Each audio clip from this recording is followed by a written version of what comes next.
know, Tasha. Now, my sister's name is Tasha, so I'm thinking, oh, okay, you know my sister.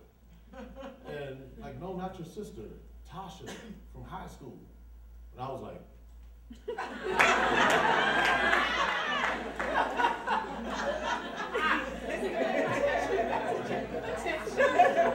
now this was 2 years ago.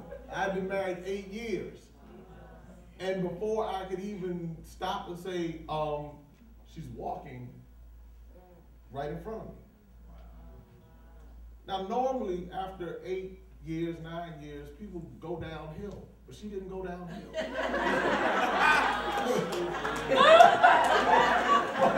She went up the hill.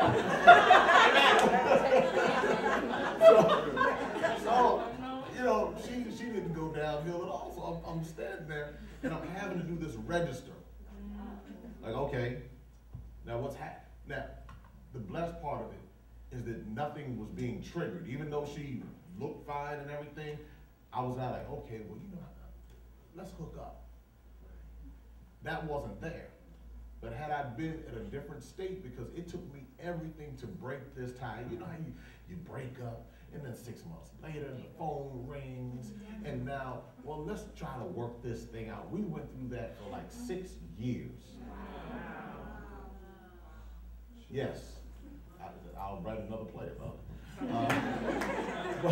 But the point is, it can be broken, but I had to separate myself from her. And then when you talk about renewing your mind, I had to really understand that that relationship was ungodly and it was demonic.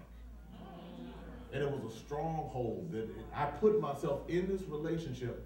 I mean, when someone has that type of control over your mind and you're just thinking about them all day, and they can come back into your life and your life is just turned upside down, and you're in a relationship, now you're contemplating whether or not you need to be with this person or that person. And the more you do that, the less you have to give to your spouse. That's why it's so important that when the word talks about guarding your heart, for it is the wellspring of life, we have to guard our hearts, we have to guard our minds, our eyes, our ears, everything, because once we make those connections, and especially if they're demonic connections, they don't want to let go. But they can be broken, because that's why Jesus went on the cross, to break those strongholds and those ungodly things. But we have to be willing to surrender and to be willing to let go of that quote-unquote dream. And so it can be done, but it does take a lot to get through it. I'm going to be quick. 3 words I want to drop on you: confession, cleansing, and contemplation. Okay? You got to confess that there's a tie with this individual. And sometimes it didn't come through a sexual encounter either. Some of you may have soul ties with one of your parents. Okay? Some of you may have an ungodly soul tie with a spiritual person in spiritual authority over you. All right? And so soul ties are really serious. But in the context of sex, you want to confess the sin in the relationship. You want to even confess the pleasure that you got out of that. Okay, you want to confess all of that before the Lord.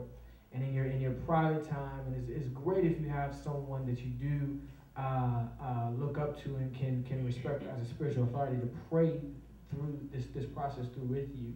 Because there's some foundational things that need to be broken to begin the process.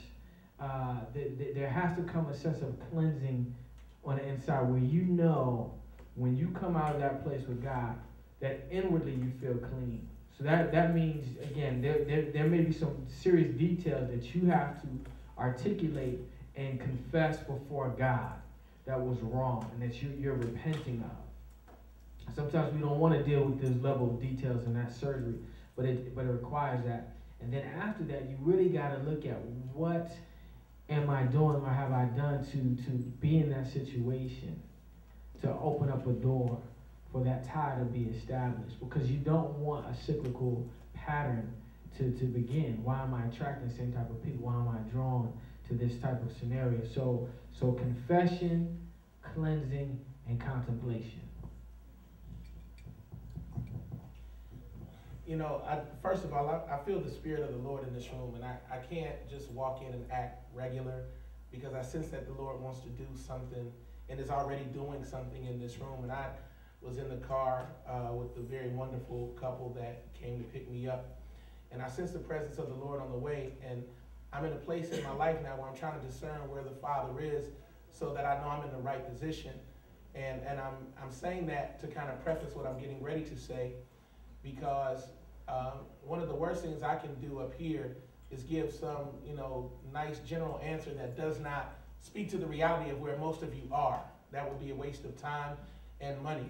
I'm thinking, here I am at 35, and I started looking at my life, and I took a critical assessment, Pastor and Gerard, Lindsay. I took a very critical assessment, and I looked and I realized that there are very few intimate relationships that I've cultivated. That would be the fourth C for me, is cultivation. One of the ways I believe soul ties literally attached to us is because we haven't cultivated enough of the godly relationships to be able to spot the counterfeit before it becomes a part of our daily life. And so I looked at relationships in the past. I was engaged at one point. Great person, loved God, virgin, saved, was not the one for me. Great person, couldn't carry my destiny. And so, but I was determined to make her the one. And so I kept speaking. And the problem with us is we got resurrection power. Every time God tries to kill it, I kept speaking life to a dead thing. And it kept waking up. And be careful of the resurrection power in your mouth, because God could free you from a thing and you could speak yourself right back into that bondage. And literally, and I saw patterns in my life where I kept attaching myself to females who were broken. I was fascinated and attracted to brokenness. I wasn't interested in females who had it together, who could bring something to the table. And the Lord said, part of that is a pride thing. That's a Christ complex. You can't save anybody. And I feel the Holy Ghost. Y'all excuse me for a second, but God was speaking to me and saying, you literally run towards soul ties because you're afraid to walk in equality with someone.